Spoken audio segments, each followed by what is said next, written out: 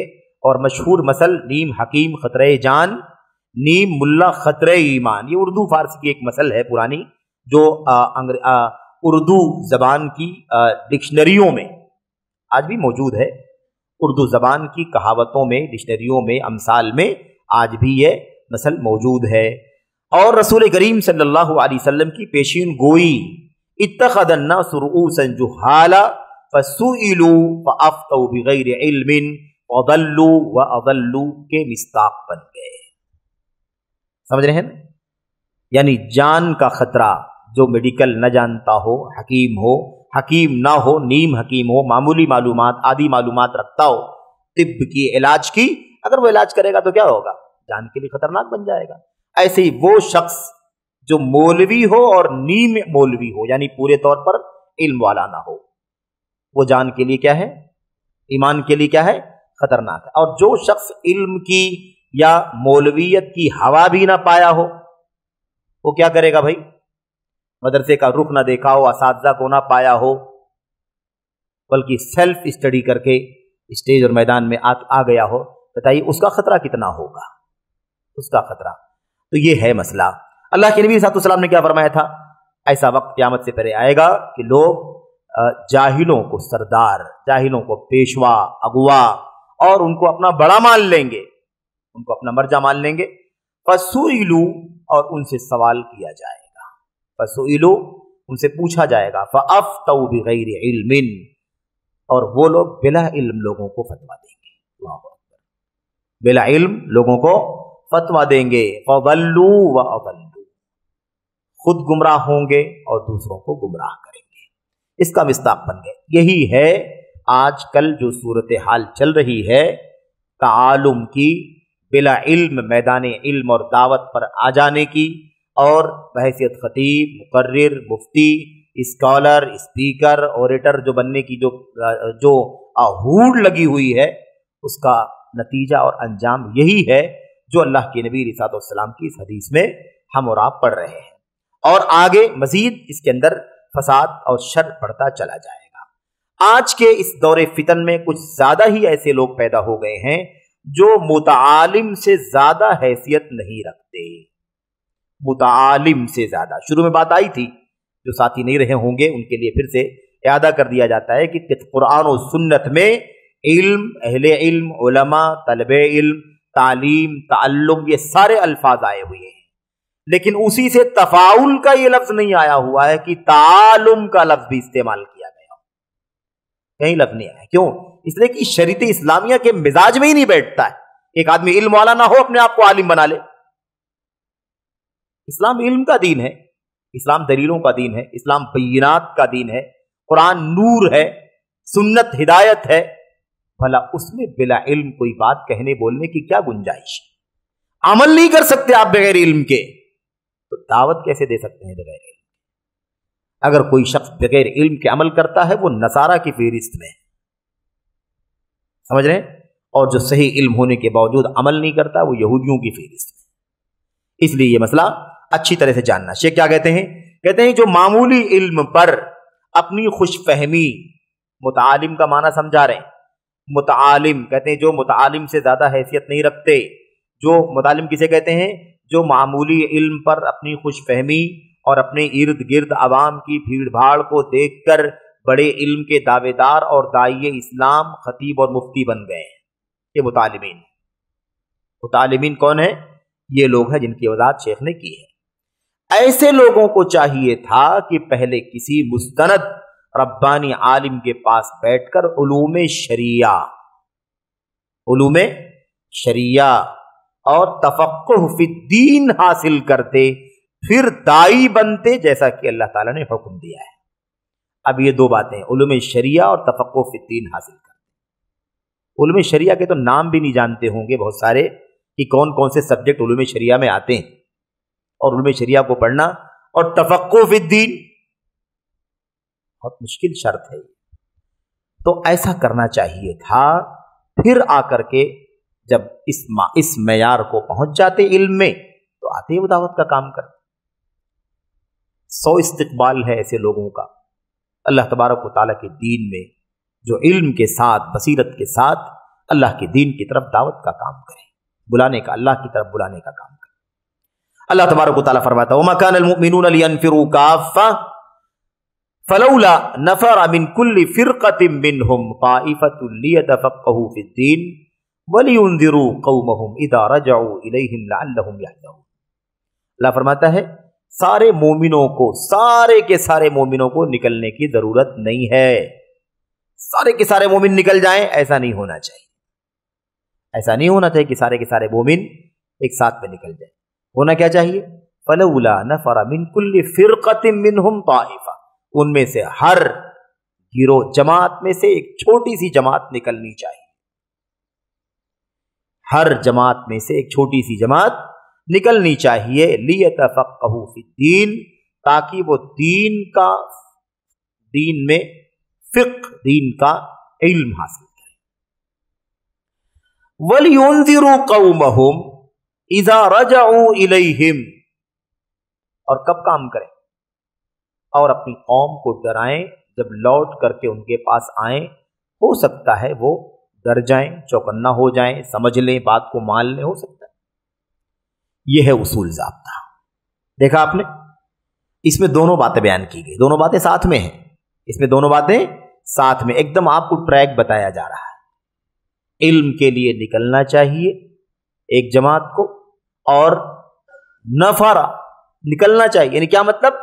وہی ان کا اوڑھنا بچھونا، کام کاج، پڑھنا لکھنا، وہی سب کچھ کام ہو، اسی کام کے لیے آپ کو فارغ ہو جانا چاہیے. سمجھ رہے ہیں؟ اسی کام کے لیے ہر بڑی جماعت میں سے ایک چھوٹی جماعت نکلنی چاہیے. اس کے بعد لیتفقہوا فی الدین، اللہ کے دین کا تفقہ، دین میں تفقہ یعنی گہرا علم حاصل کرنے کے لیے. اسی اب یہ بات ہو گئی نا، علم حاصل کرنے کے لیے نکلے. اب اس کے بعد اللہ تعالیٰ فرماتا ہے جب واپس لوٹ کر کے آئیں تو اب ان کو دعوت کا کام کرنا ہے. وَلْيُنذِرُوا قَوْمَهُمْ، اپنی قوم کو ڈرائیں، اپنی قوم کو چوکنا کریں. اِذَا رَجَعُوا إِلَيْهِمْ، جب ان کے پاس لوٹ کر کے آئیں. لَعَلَّهُمْ يَحْذَرُونَ، تاکہ وہ ڈر جائیں، گھبرا جائیں اور باتوں کو مانیں. بہرحال دیکھا آپ نے یہاں پر دونوں باتیں، علم حاصل کرنا ہے، اس کے بعد واپس آ کر کے دعوت کا کام. اب لوگوں نے اس میں عجیب خلط ملط شروع کر لیا ہے. خلط ملط شروع. تبلیغی جماعت کے بھائیوں کو آپ دیکھیں، پھر آپ ان لوگوں کو بھی دیکھیں جن کی بات چل رہی ہے، تو بات سمجھنے میں آسانی ہوگی. اب جماعت تبلیغ کے بھائیوں کو دیکھیں، ان کے پاس علم حاصل کرنے کے لیے کیا ہے؟ جو سیکھنے کے نام پر لائے جاتے ہیں انہی کو کھڑا کیا جاتا ہے کہ چلیے آپ کچھ بتائیے، چلیے آپ کچھ بتائیے، کچھ بولیے. نہیں ہے کچھ تو چلیے پڑھیے. جو کتاب ان کے ہاں موجود ہے نا تبلیغی نصاب کے نام سے، اس کو پڑھیے. اس میں بہت سارے ایسے بھی ہوتے ہیں جو اردو پڑھنا نہیں جانتے، انہیں اٹک اٹک کر کے اردو پڑھنی آتی ہے، لیکن وہ محنت کر کے اس کتاب کو پڑھ کے لوگوں کو سناتے ہیں، ہانپتے کانپتے ہوئے کھڑے ہوتے ہیں. اتنی محنت قرآن کی تلاوت کرنے میں کبھی نہیں کیا ہوگا. یہ حالت. اب آپ بتائیے کہ وہ سیکھنے کا مرجع ہے کہاں استاد ہے، کس سے سیکھے گا؟ جب سب عام طور پر نہ بے علم والوں کا پورا گروہ ہے،